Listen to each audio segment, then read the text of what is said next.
Now, are you doing this full time? No, no, sir. I'm not. No. So you work a full-time job? That's correct. I kept my full-time job, and then I do this right now. I'll say less than part-time even. So how many hours now do you put in on this business? So I'll say in a week about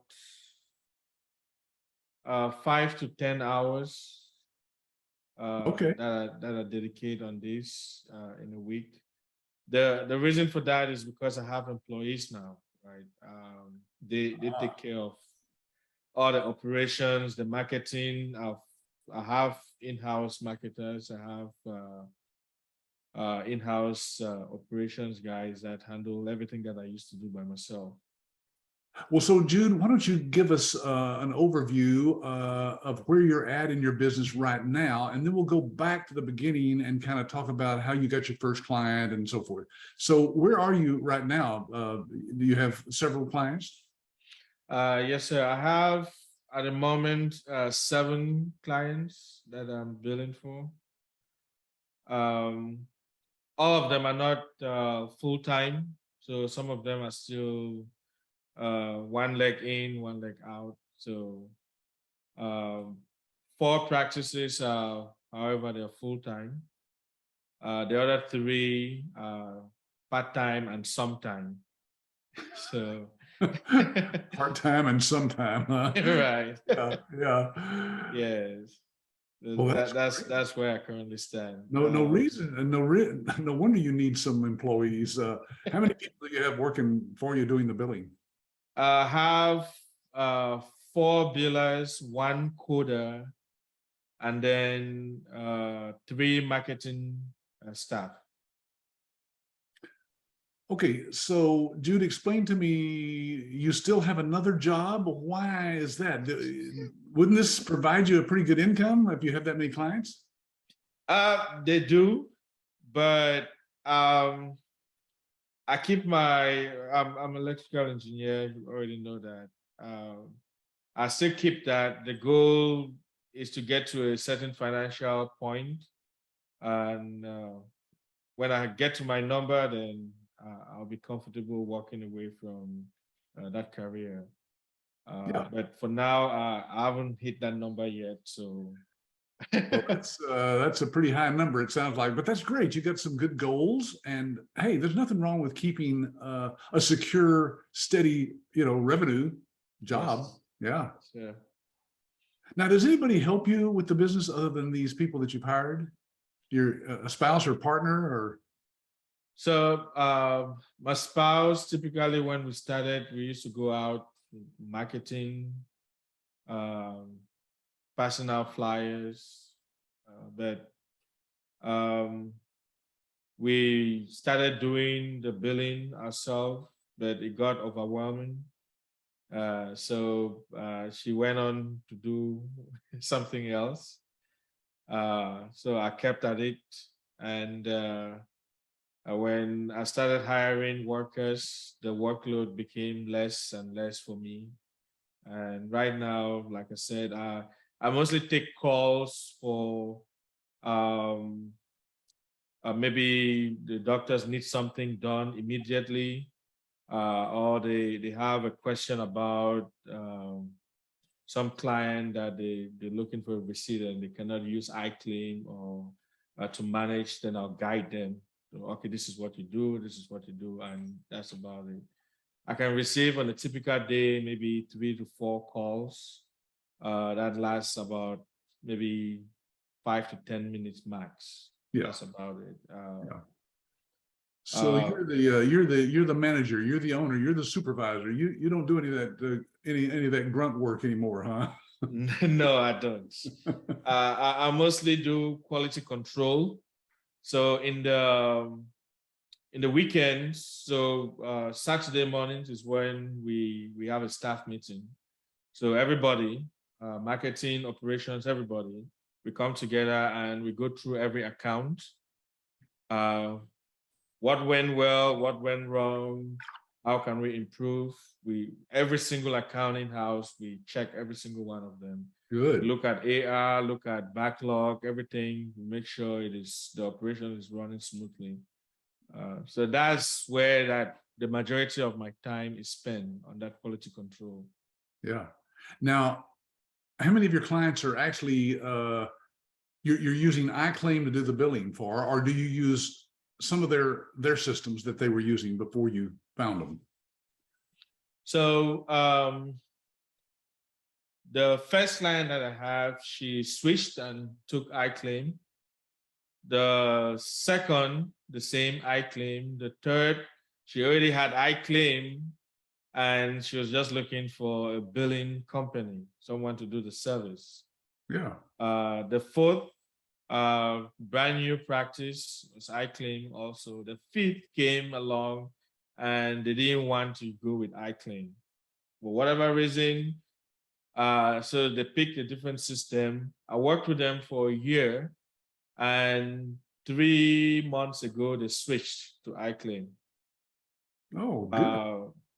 The sixth client, she had a different system, and she got a bigger contract and decided to switch over to iClaim because the other system wasn't transparent. There's a lot of things wrong with it. I won't list it here.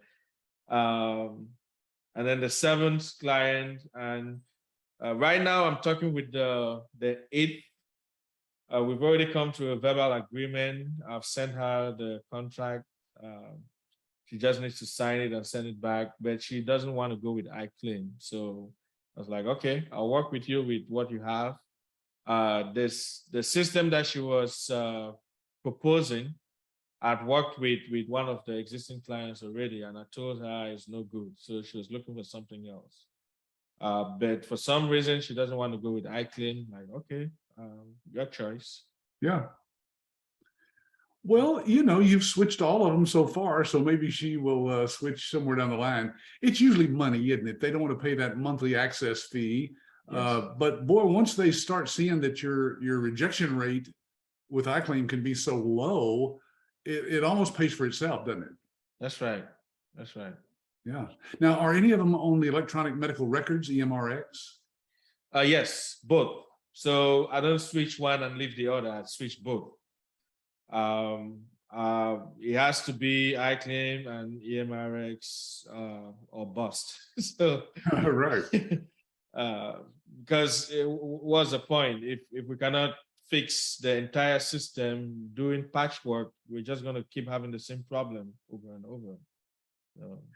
Are all 7 of them on EMRX too? Yes.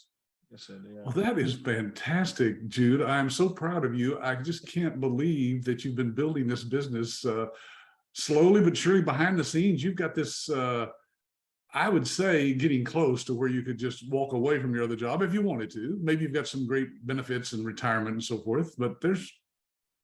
Yeah, about that, I passed that goal last year. So if the goal was to do this full time, yeah, I passed that goal last year.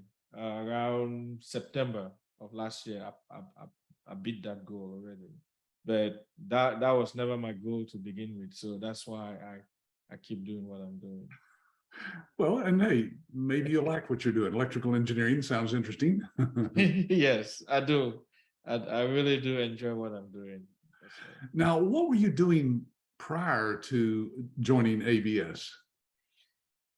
I was still doing electrical engineering. I thought so you didn't have any background in the healthcare field? Nope, none whatsoever, zero. What caused you to choose this business out of all the businesses you could have started? Well, my criteria was something, initially I started, okay, let's see, something that I can use to supplement my income.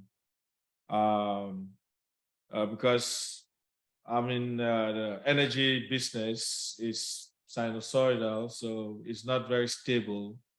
When they pay you well. When it's time to go, they let you go. So I went through a a couple of layoffs, and I was affected by, at that time, I was affected by one of them. And so, like, all the anxiety, I decided, well, I needed something to help cope. Okay, I shouldn't be worried about income. So my criteria was, it has to be something that I can do at my own time. It has to be something that is flexible. I didn't need to be physically present at any particular location to do it. It has to be something that is scalable. And when I was doing that research, medical billing kept coming up over and over. Maybe because of the marketing that you did, that it kept coming back over and over. ABS kept popping up. I reached out to, I believe it was Eric. Eric, yeah.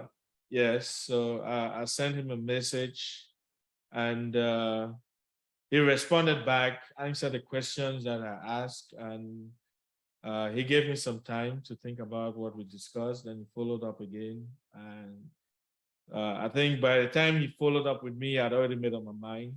Well, you've just done terrific. Give me a feel for how you found your very first client.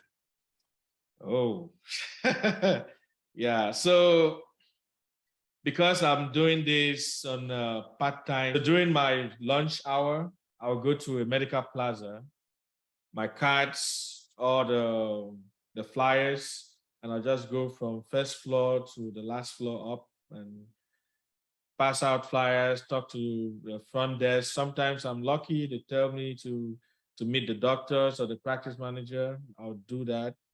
And then I wasn't getting any traction. So I went up to DC to go take care of some family issues over there. And I met with my one of my sisters-in-law, and she asked me about the business. I'm like, well, I'm pushing. I'm still looking for my first client. And she called one of our friends who owned a clinic, a family practice over there. She called her, told her about me, that I'm here. I'm standing in front of her, and I can help her with her billing because she was struggling with it. So she gave me an appointment because she was heading to work. So she gave me an appointment to call her back about 6 p.m. Eastern time. So I'd done with everything that I had to do in DC, so I was leaving. So 6 p.m., I was at the airport. I called her and we were talking. We spoke for maybe like 30 minutes, told her about my background, told her what I'm doing, why I selected medical billing, everything. She was pretty impressed with what she heard. And then she asked me when I get back to Houston, I should give her a call the following morning so we can set up a demo for iClaim and EMRX. So I did that. It went well, followed up with her. And when I sent her the first service agreement, she came back. There were some negotiations that went on my first time. So, but after I made the adjustment that she wanted, about 5 minutes later on, the first check hit my bank account. So that was my beginning. So you got some sort of setup fee. Is that what that first check was? Oh yes, I got a setup fee. My first client, first, second, third client, I got setup fees. Good for you. Yeah. Sure. Well, that's great. Well, so that was just basically warm market is what that was. Yes. Yeah. Yes. All right. So what about the second client? How'd that one come about? So the second client, because I wouldn't shut up about my business when I started, I was every piece of real estate, every piece of technology that I put my hand on, any software. So whether it's Facebook, LinkedIn, WhatsApp, I was always saying something. I'm doing medical billing. I'm doing medical billing. So I posted on one of the forums that we had.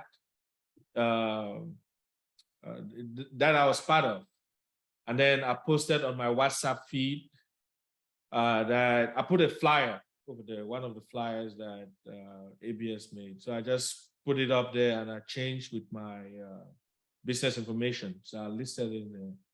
And one of my family friends, she saw it and she took a screenshot of the feed and sent it to her friend that was looking to set up a practice. Her herself was also looking to set up a practice, but because of COVID, she got cold feet and she didn't go through with it.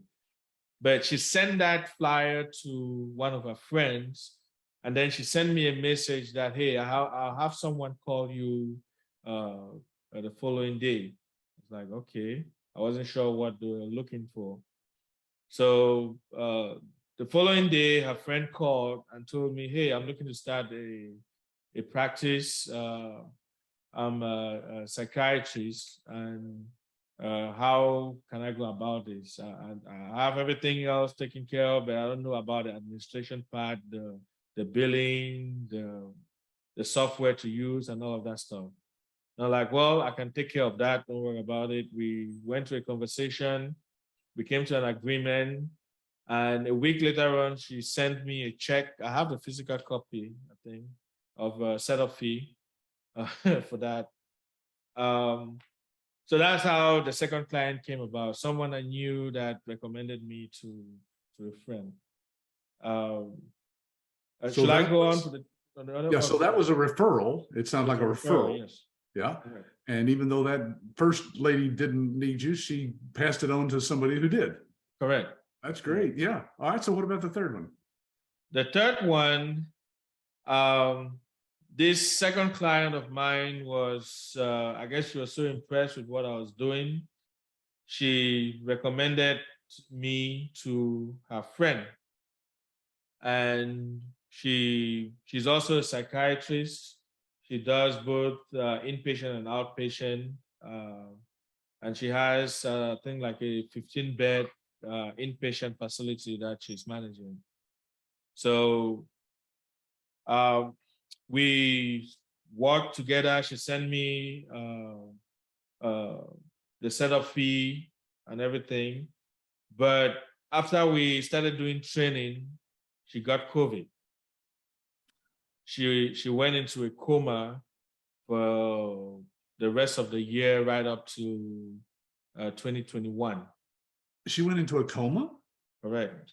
Oh my goodness. That was a serious case of the COVID. Yeah, she was struggling with it. Didn't even know she was gonna make it, but she pulled through.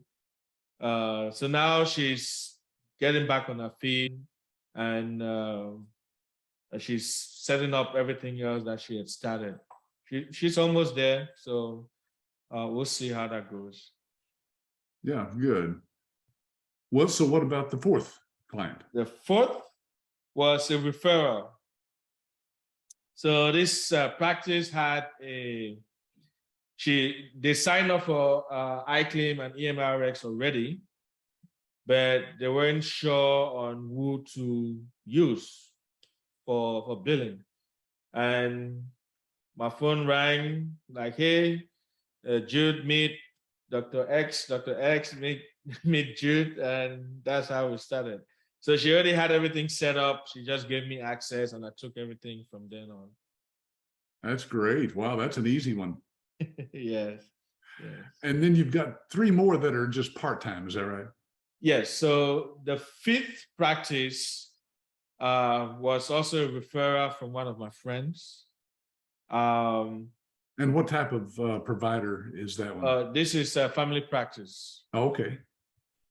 So she does family practice, weight loss management, and a bit of every other thing around family practice.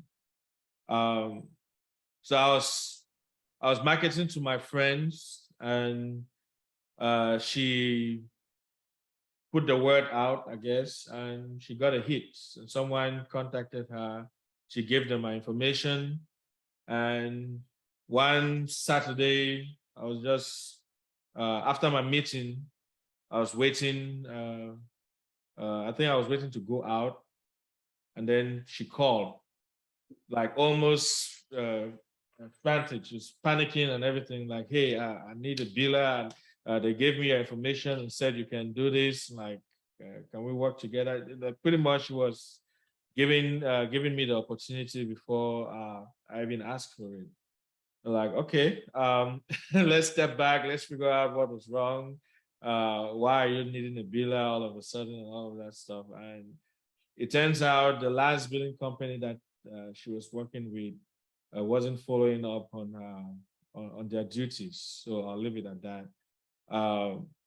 So I took over that account, and she started seeing like progress. And God bless the area of focus that she decided to focus on was COVID testing, vaccination, and stuff like that. So her practice went from literally nothing to Really busy. She was seeing, yeah, she was seeing like 200 patients a day. So yes. So we really had to step up to manage that account to come back to where it is right now. So that was the fifth one.